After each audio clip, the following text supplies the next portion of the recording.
여러분 반갑습니다. 일목균형표 강의 시작하겠습니다. 이 시간에는 지난 시간론 기초에 이어서 두 번째 시간으로 일목균형표의 이용상의 주의점, 무엇을 봐야 할지, 그 다음에 일목균형표에 대한 일부 오해, 그리고 일목균형표 이론 외에도 뭔가 시간 주기를 쫓는 다른 이론은 없는지 이런 부분들을 한번 살펴보겠습니다. 그래서 우리가 실제 시간론을 배워서 시세에 접목하기 전에 이건 좀 알고 가자, 이런 차원에서 말씀을 드립니다. 그 일목균형표 이론에서 시간론은 앞서도 말씀드렸듯이 아주 핵심적인 것이다. 그래서 이 이론에 정통해지고 만약에 적중률이 아주 높다면 단적으로 이야기해서 현재 올라가고 있는 시세의 상투는 몇 월 며칠, 혹은 분봉이라면은 몇 시 몇 분, 혹은 지금 내려가고 있는 이 하락 시세의 끝은 몇 월 며칠, 혹은 몇 시 몇 분, 이것을 미리 알 수 있게 해준다라고 하는 것입니다. 그래서 우리가 투자에 있어서 얼마에 사서 얼마까지 올라가지 하는 이런 가격적 요소, 이 부분도 중요하지만 더 중요한 것은 시간이다. 왜 그런가 하니 가격은 여러분 지금 시세가 만 원이 주식이 10만 원을 갈 수도 있고, 아니면은 뭐 3만 원 가다 말 수도 있고, 혹은 만 원이 3만 원을 가는데 며칠 만에 갈지, 몇 달 만에 갈지, 몇 년 만에 갈지, 이 부분이 조금 불명확하거든요. 이런 요소가 있습니다. 그런데 시간이라고 하는 것은 그 어떤 시세든, 예, 자본시장에서 이 시장이 아예 문을 닫아버리거나 지구가 망하지 않는 이상은 개장되는 동안은 몇 월 며칠 개장, 그러니까 휴일 빼고 말이죠, 그죠? 공휴일이나 장이 서지 않는 날을 빼고는 몇 월 며칠이라고 하는 시간은 모든 종목에 동시에 돌아옵니다. 그래서 언제 상투라고 하는 이 것을 정확히 알 수만 있다면 투자는 끝나죠, 사실. 그게 이제 많이 올랐건 적게 올라가면서 상투가 오건, 그렇지 않습니까? 그리고 지금 하락 중이라고 한다면 그것이 뭐 많이 빠져가지고 더 싸게 사주든 적게 빠져서 좀 더, 뭐 덜 싸게 사든 며칠 날 사면 그때부터 올라간다라고 하는 거 모두 투자 끝나는 겁니다. 끝나는 겁니다. 여기에 만약에 이제 옵션 같은 거 시간 가치가 있는 이런 부분들은 더더욱 큰 도움을 받을 것이고요. 그러니까 이 미래를 알 수 있게 해주는 이 기법이, 기법이 우리 인간이, 그죠? 그 신의 영역이라는 미래를 완벽하게 미리 100% 적중률을 가지고 볼 수 있다고 한다면 그 자체가 좀 어폐가 있다고 말씀드렸죠. 그렇다고 해서 뭐 전혀 안 맞는 건 아니고요. 그러니까 어느 정도 이제 확률적인 요소이고, 또 그렇기 때문에 이것을 배우고 익히고 써먹는 데는 그만큼 충분한 훈련, 그리고 경험이 필요하다. 그리고 뭐 모든 기법들이 다 그렇습니다만은 이것이 아무리 날카롭고 좋은 이론이라고 하더라도 그 적중률을 높이기 위해서는 예를 들어 파동의 형태라든지 거기에 소요된 시간이라고 한다든지, 그 다음에 이 시장을 싸고 도는 나름의 그 요소들, 뭐 수급이면 수급, 어떤 재료면 재료, 이런 것들과 종합적으로 활용하는 것이 당연히 좋겠죠. 그러한 내용들을 우선 우리가 이해를 하고요. 그 다음에 일목균형표에서 그러니까 변화일이라고 합니다. 변화, 변화. 그런데 원래 목적은 전환일이었습니다. 이게 터닝 포인트. 그러니까 우리가 일목균형표에서 전환선을 배우셨죠. 그 전환선 설명 때는 뭐 이런 표현을 안 썼습니다만은 그 시세가 바뀌고 그 다음에 일목 안에 있는 선 중에서는 9일짜리 전환선이 가장 빠르죠. 그러니 추세가 만약에 뒤집힌다면 전환선이 가장 빨리 변하겠죠. 물론 뭐 전환선이 이루고 있고 기준선이 탁 끊고 올라가는 날 시세가 탁 출발한다든지 이런 경우는 있겠지만, 어쨌든 시세와 가장 빨리 따라다니는 것이 전환선이고, 전환선이 돌아서는 이런 부분들이 추세의 전환을 잘 보여주죠. 이것은 이제 가격적인 이동 연결한 괴선에 속하고요. 그 일목균형표의 변화일은 몇 월 며칠이라고 했죠. 올라가던 중에 몇 월 며칠에 그 지점에서 그 시점에서 뒤집힌다. 이게 1차 목표입니다. 그런데 시장을 조사를 하다 조사가 아니라 접목을 계속 시켜 나가다 보니 여러분 이런 이야기 들어보셨죠? 내려갈 때 땅바닥이 있고 지하 1층이 있고 지하 2층이 있고 이런 표현을 쓰죠. 그죠? 그러니까 이게 가격적으로 통상적으로는 이 정도 선이면 뭐 지지를 받는다. 이건 이평이어도 마찬가지입니다. 대개 그동안 한 21선 타고 오더라. 그런데 21선 깨지고 61선까지 간다? 아이고 이것도 지지 안 되네. 이런 식으로 내려가는 수가 있죠. 그죠? 그럼 이게 전환점이 안 되잖아요. 안 됩니다. 그죠? 그 일목시간론도 마찬가지로 이런 경우가 있기 때문에 그럴 때는 물론 이제 시장 내부적으로 여러분 지수는 자 올라가던 중에 이런 변화를 만났는데 상투 칠 줄 알았는데 더 간다 그러면 제가 이걸 오랫동안 해보니까 이건 일목균형표에는 나오지 않는 내용이고요. 지수가 그냥 가버리면 시장 내부적으로 변화가 일어나는 경우가 있습니다. 그 내부적 변화라고 하는 것은 1차적으로 주도주의 변화. 이 부분도 다음에 실전 강조할 때 보여드릴 테니까 우선 그냥 이렇게 넘어가겠습니다. 빨리빨리. 주도주가 변한다든지 이러면서 갑니다. 뭔가 변화는 일어나는데 지수 자체는 꺾어지지 않는 거죠. 그러니까 이런 경우는 이제 상승에는 연장이 되고 하락은 가속화되었다라고 표현을 하는데 이런 것이 있고요. 그다음에 또 한 가지는 비록 전환은 안 되었지만 이번 그러니까 우리가 이제 뭐 높은 산에 올라갈 때 1차 캠프가 있고 베이스 캠프가 있고 2차, 3차 이러면서 정상 공격하지 않습니까? 그래서 1차 캠프를 통과했기 때문에 그러면 이 시세는 2차 레벨까지는 가려고 하는구나라고 하는 그런 어떤 짐작하게 해주는 짐작하게 해주는 보스가 여기서 완전히 정찰할 줄 알았더니 간다. 정류장 역할. 그래도 그 다음 정류장은 어딘지는 알잖아요. 그럼 우리가 만약에 여기서 버스를 놓쳤다면 만약에 할 수만 있다면 얼른 여기까지 이동을 해가지고 택시를 타고 가든지 해서 저 차에서 반드시 내가 누구를 만나거나 세우거나 물건을 수령하거나 이런 식으로 그 다음 지점을 우리가 알 수는 있잖아요. 또 제가 이야기 가지를 많이 치는데 이런 등등의 이제 그 어떤 효과는 얻을 수 있다. 시장 내부적으로 변화가 온다 그랬고요. 그 다음에 대개 이제 변화율은 여러분 지수 우선이라고 했습니다. 개별 종목은 특정 세력이 개입을 해서 시세를 올리거나 가다 꺾어버리거나 이럴 수가 있잖아요. 그죠? 혹은 뭐 간단한 뉴스나 재료 같은 거에 의해서도 전환이 쉽게 나올 수가 있죠. 그런데 이제 변화율 같은 경우에는 보다 좀 자연스러운 자연의 법칙을 따라가는 그런 것이어서 좀 인위적인 개입이 덜 되는 그래서 이제 시장 대표 뭐 인덱스 지수 아니면 뭐 큰 종목 이런 구성이고 그다음에 종목은 지수 다음으로 대체로 접목을 시킨다를 이렇게 표현을 합니다. 그러니까 종목의 변화율을 적용 안 한다기보다는 우선 시장을 먼저 보고 그다음 종목도 그 안에서 리듬 특징을 찾아보고 이렇게 됩니다.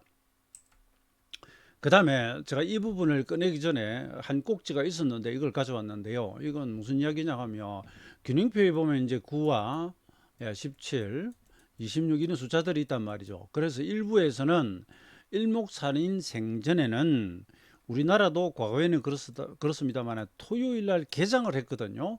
그러면 일주일이 6일 6일 개장이 되고 그죠? 그럼 한 달은 31일 정도 되는데 되게 뭐 일요일 한 4일 정도 빼면 26 아닐까? 이거하고 비슷하네. 그럼 26일이면 이거 한 달을 이야기하는 거네. 1개월. 예? 이런 식으로 논리를 생각을 해내면서 유추해내면서 지금은 개장이 어떻습니까? 일주일에 5일을 하니 약 20일이죠. 그러면 일목균형표의 기준선이나 이런 걸 20으로 바꾸자 이런 논리가 나와요. 근데 이건 말이죠. 우선 잘못된 겁니다. 잘못됐다는데 이 일목의 기본 수치적 사상에서 보면 잘못된 것이고요. 우리가 시세를 보다 보면 최저가를 시키면 이평선도 그렇지만은 5일과 10일과 21선만 쓰라라고 하는 법은 없죠. 없습니다. 이것도 과거에는 여러분 이거 25일선 썼어요 우리가. 한 달이 20일 개장하면서 평균하면 약 20점 며칠 나와요. 과거에도 26일이 아니라 공휴일이 있기 때문에 24점 며칠 나옵니다. 여러분, 예, 한 달은 1개월은 개장일로 보면 26일이 아니에요. 예, 법정 공휴일이나 이런 것들이 있기 때문에 평균하면 24일 정도 나옵니다. 그러니까 26일이 아니에요. 지금은 약 20점 며칠 정도, 약 20일 정도 나와요. 그래서 이동평균선을 과거에는 우리가 한 25일 쓰다가 지금 20일 쓰는 건 맞거든요. 그리고 종목에 따라서는 혹은 어떤 그 시스템 매매에서 최저가를 시켜보니까 이 종목, 이 시세, 이 구간은 아니다. 뭐 예를 들어서 18일이 맞더라, 22일이 맞더라. 이렇게 본인이 수정해 쓸 수 있습니다. RSI나 스토캐스틱이나 MACD 오실레이터나 많은 지표들을 보면은 날짜라고 하는 변수가 들어가죠. 그걸 최저가 시켜가지고 각종 다양한 숫자를 쓸 수가 있어요. 그래서 나는 일목균lik 기준선을 21일을 쓰고 뭐 혹은 뭐 전환선도 나는 9일을 안 쓰고 다른 날짜를 쓰겠다 가능합니다. 그 자체는 제가 뭐라고 하질 않아요. 그런데 일목산인이 애초 9, 17, 26을 만들 때는 시장 그러니까 한 달 중의 개장 일수와는 전혀 상관없이 삼라만상의 전행을 증권시장이나 모든 어떤 세상의 주기 그보다 더 앞선 삼라만상의 주기에서 따왔다고 했거든요. 그래서 그냥 이건 고정으로 두고요. 분봉으로 조절하거나 막 이런 방식으로 쓰는 것이 일목 취지에는 맞다는 말씀이고, 그 다음에 한 가지, 만약에 일목균형표의 그 괴선의 선들을 날짜를 26을 안 쓰겠다고 해버리면은 이건 일목산인이 주봉에서 이 기본 수치를 따온 건 아니지만 기본 수치하고 우리가 개월수 가지고 한번 볼게요. 개월수 속의 주봉 개수하고 일단 1년은 여러분 52주입니다. 우리가 뭐 윤년을 제외하고 365를 7일 있죠. 일주일이 7일이잖아요. 나누면 52 하고 하루가 남습니다. 27, 14 하면서 하루가 남아요. 그래서 통상적인 경우의 해에 요일이 보면은 작년 1월 1일이 예를 들어서 뭐 수요일이었다면 그 다음에 1월 1일은 이게 목요일이 돼요. 왜? 52주를 가고 하루가 남게 되면 뒤로 한 가지 밀립니다, 이게. 그래서 1년은 50이고요. 그러면 일목의 기본 수치 2기죠. 6개월은 26주 정도 돼요. 26주 정도 됩니다.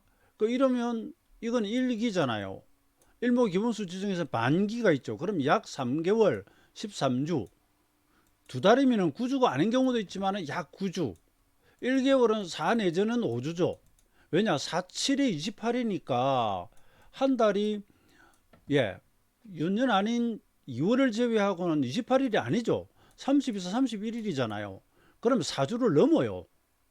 그러니까 약 5주도 꼭 채워지. 57, 35도 아니지만 이거 제가 말씀드린 이유를 아시겠죠? 76주 일목의 기본 수치 있죠. 여기를 가면 약 1년 6개월이 돼요. 26, 52, 76 일목의 1기, 2기, 3기 1순으로 가면 1년 6개월이 됩니다. 6개월 단위로 잘라져요. 다시 말씀드립니다만 일목산인께서 기본 수치를 만들 때 1년 속의 주봉 개수를 가지고 만든 건 아닌데 여기서는 꼭 맞잖아요. 그죠? 그럼 아까 토요일 개장을 안 하니 이제 일목균lik 기본 수치 기준선을 26이 아닌 20으로 가자 그러면 주봉은요? 다시 또 원위치 시켜야 되잖아요. 그죠? 그때 나는 전부 다르게 하겠다. 그렇게 해도 됩니다. 근데 제가 계속 말씀드립니다만 일목의 기본 수치와 기본 취지는 시장의 일수를 가지고 만든 게 아니라는 거죠. 그 다음에 분봉으로 가볼게요. 특히나 선물 뭐 파생 매매하면서 저는 분봉을 가지고 시간 예측을 대단히 많이 해왔는데요. 한 가지 안타까운 것은 지금은 폐장 시간이 현물 기준으로 3시 반이 되어 버렸습니다. 그래서 이게 문제가 1일에 그전에는 6시간 개장을 했거든요. 그럼 60분봉은 6개가 되고요. 30분봉은 12개가 됐죠. 15분봉은 24개가 되고요.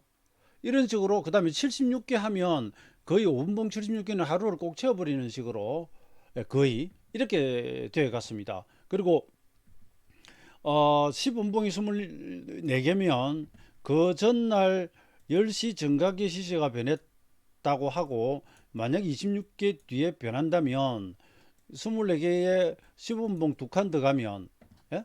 10시 그러면 이 길은 10시 30분에 26개 마디가 딱 와요. 자, 이게 항상 이렇게 변한다가 아니라 이렇게 우리가 계산하기가 쉬웠다 이 말입니다. 계산하기가. 그리고 예, 30분봉 1일 12개가 5일을 가면은 60개가 돼요. 그럼 62평선하고 비슷해지잖아요. 15분봉은 122평이 되고요. 예, 60분봉은 예, 일주일만 하면은 30개지만 11월 가면은 60개가 되고요. 이런 뭔가 숫자 배열이 쉽게 갔습니다. 그리고 우리가 괴선편에서 배웠죠.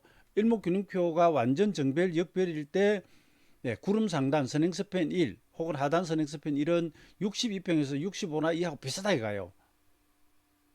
이게 비슷합니다. 그리고 선행스팬 2는 122평하고 비슷하게 간단 말입니다.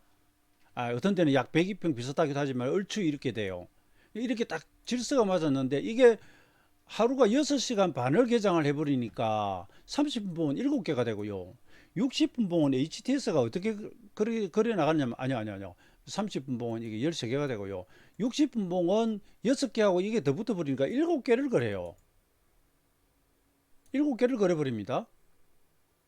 그러면 나중에 가면 30분봉이 배수하고 안 맞아가기 시작해요. 그냥 6시간 하면 딱 맞아버리는데 그래서 일주일을 개장을 하면 이게 5, 7, 35가 돼버리잖아요. 이게 엇박자가 납니다. 이 박자가 안 맞아요. 지금 이런 문제가 생겨 있습니다. 그럼 이것도 여기 맞춰가지고 균형표의 기준선과 전환선을 그려 나간다 그러면 이상하잖아요. 5분봉도 보고 15분도 보고 뭐 10분봉 보는 사람, 3분봉 보는 사람 그때마다 그러면은 기준선과 전환선을 계속 바꿔야 되겠네요. 그래서 그냥 9, 17, 26으로 가고 그 안에서 우리가 운영의 미를 설리면 되는 겁니다. 저는 저러면 안 된다라고 하는 것보다는 그 접근 방식이 잘못되다는 것입니다. 균형표의 기본 수치는 정권 시장에서 뽑아낸 게 아니에요. 그래서 제가 이 강의하던 요 앞 시간에 일목균형표 기본 수치는 뭐라고 그랬죠? 독립적이라고 그러고요, 선험적이라고 그러고요, 관념적이라고 했습니다. 시장에서 뽑아낸 게 아니라는 이야기입니다. 그 다음에 여기에 제가 한 가지 더 이제 주기에 대한 부분을 좀 말씀을 드려야 되겠는데, 천상 이건 제가 저 게시판에 올려놨던 자료를 가지고 오겠고요. 이것도 자세히 설명하면 좀 길어지니까 좀 짤막하게 가보겠습니다.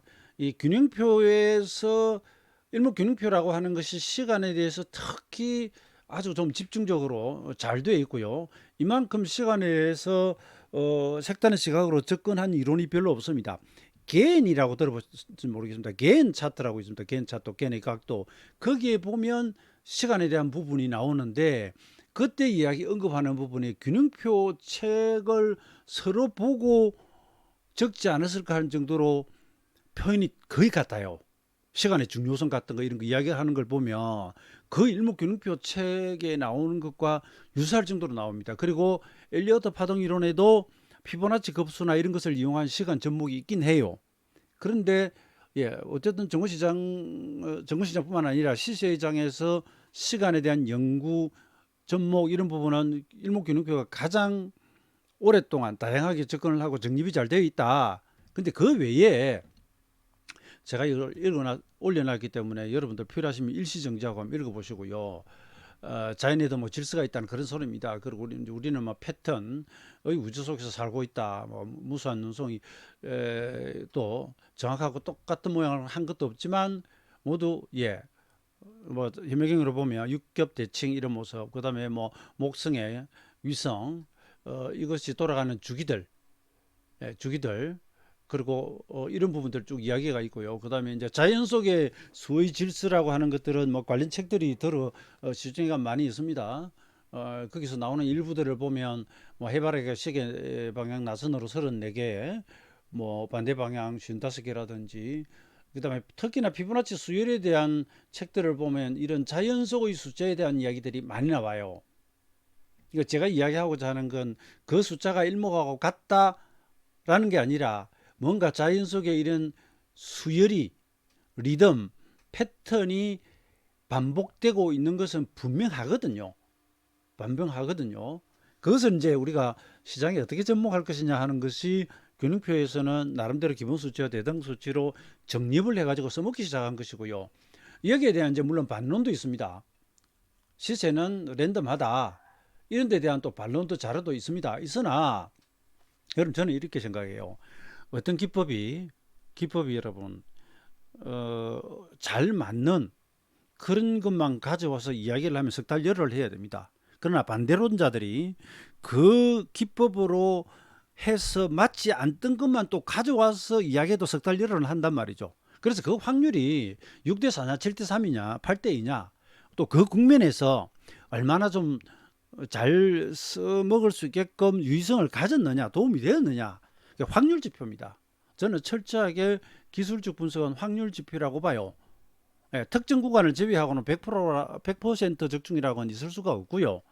그래도 우리가 막연한 그냥 투자해서 뭔가 좀 근거를 가지고 확률적으로 잘 맞는 패턴이나 있던 기법 이걸 가지고 투자를 할 수 있게끔 해주는 것들 그러한 것들이 뭐 기술적 분석이 아닌가 이런 말씀을 드리고자 하는 것이고 뭐 여기 내용은 빼버리고요. 제가 정작 이야기하려고 하는 이쪽입니다.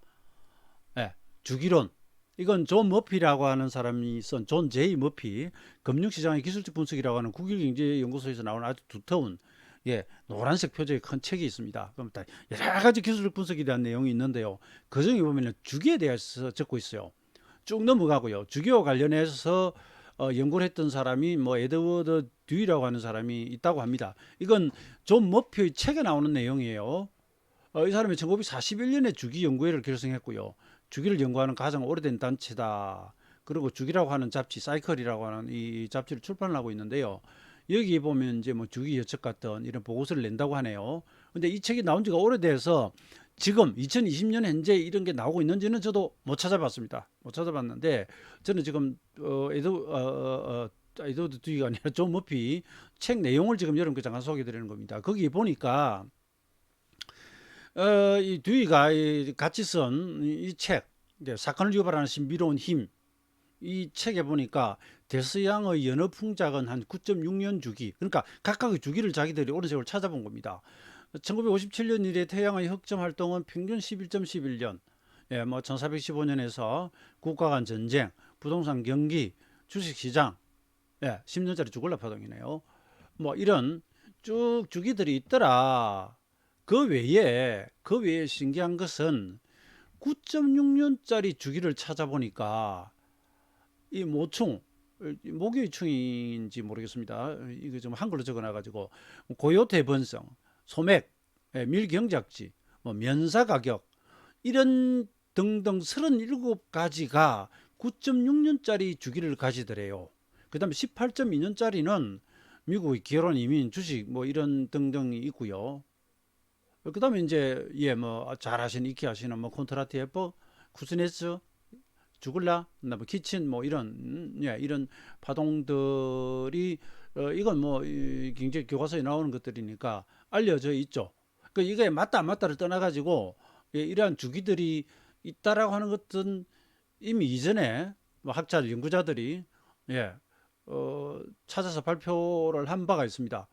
그 다음에 뭐 쭉 이런 이야기가 나오죠. 그래서 이 이야기를 제가 꺼내는 목적은 앞서 말씀처럼 뭔가 이 세상 우주 삼라만상에 정확하게 돌아가는 하루 24시간 우리 북반구 우리들은 뭐 사계절 같은 거 이런 계속 반복되는 정확한 주기들 외에 이러한 보면 각각의 다양한 사이클을 가지는 것들이 있단 말이죠. 그리고 시세도 그러하더라라고 하는 겁니다.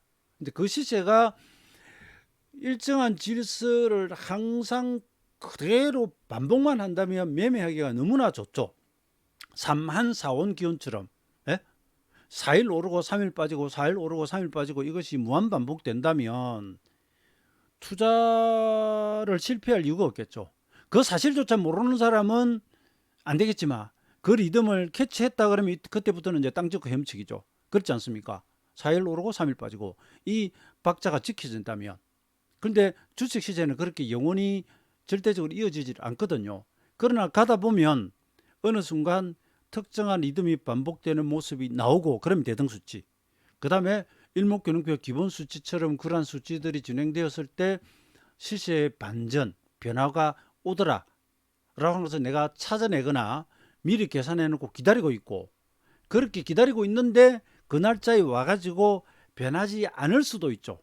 그러면 시장 내부에서 변화가 오는가를 보고, 이번에는 변하지 않았기 때문에 그럼 이 다음 정거장까지는 가려고 하는 건가 보다 라고 하는 판단을 나에게 가지게끔 한다는 것이죠. 그리고 비단 이러한 것들뿐만 아니라 나머지 부분, 파동의 형태, 그리고 파동의 또 대중소 간의 관계, 그리고 어떤 목표치와의 관계, 그 외에 이제 좀 더 들어가기 시작하면 최근에 발생한 어떤 특정한 재료, 소멸 여부, 반영 여부, 뭐 혹은 파생시장의 어떤 수급, 계속 이제 가지를 치기 시작하는 거죠. 그래서 핵심적으로 시간을 공부해서 접목하시되, 주변 변수들도 같이 보면 물론 좋고요. 그 다음에 리듬이 정확히 맞아가다가 어느 순간부터는 그 리듬이 다시 변합니다. 그래서 너무 과거의 리듬 혹은 변화 일에만 우리가 집착을 해가지고, 특히나 그 위험도가 높은 상품, 뭐 특히나 파생시장에서 옵션이나 이런 것들을 이제 내일부터 무조건 끄진다, 이제 풋을 뭐 대량으로 사놓고 이번에 한번 왕창 땡겨보자, 그런데 그냥 시세가 상승 연장파가 걸린다든지 이랬을 때 큰 피해를 볼 수 있기 때문에 그런 부분을 또 나름대로 주의를 하셔야 되는 것이고, 그래서 이건 날카로운 칼이기 때문에 충분한 연습, 그다음에 접목, 경험을 쌓고, 만약에 원하는 방향대로 되지 않았을 경우에 어떻게 대처할지 이런 부분들이 다 서 있는 상태에서 가야 되고요. 그리고 마지막으로 뭐 전해드릴 건 많습니다만, 일목사님 말씀이 시세가 상승 중에 만약에 변화일이 온다면 그것이 가격이나 파동의 개수나 모르는 부분에서 상투일 가능성이 좀 높다고 한다면 우선 외상으로 사서 가지고 있는 것부터 팔아보는 정도. 그러니까 뭐 신용을 걸어가지고 이제까지 잘 올라왔던 시세라든지 그런 정도. 그 상태에서 현물 대주를 치거나 파생으로 치면은 선물 신규 매도 숏 들어가거나 옵션에서 풋을 사거나 하는 것들은 정말 대단한 용기와 더 많은 경험이 필요하고요. 혹시 그렇게 되었다 하더라도 이후에 원하는 방향으로 가지 않으면 내가 충분히 리스크를 관리할 수 있는 그런 준비가 되어 있어야만 된다, 이렇게 일단 말씀을 드리겠습니다. 자, 이 강의는 여기까지 하겠습니다. 또 다음 시간에 다른 재밌는 이야기를 가져오겠습니다.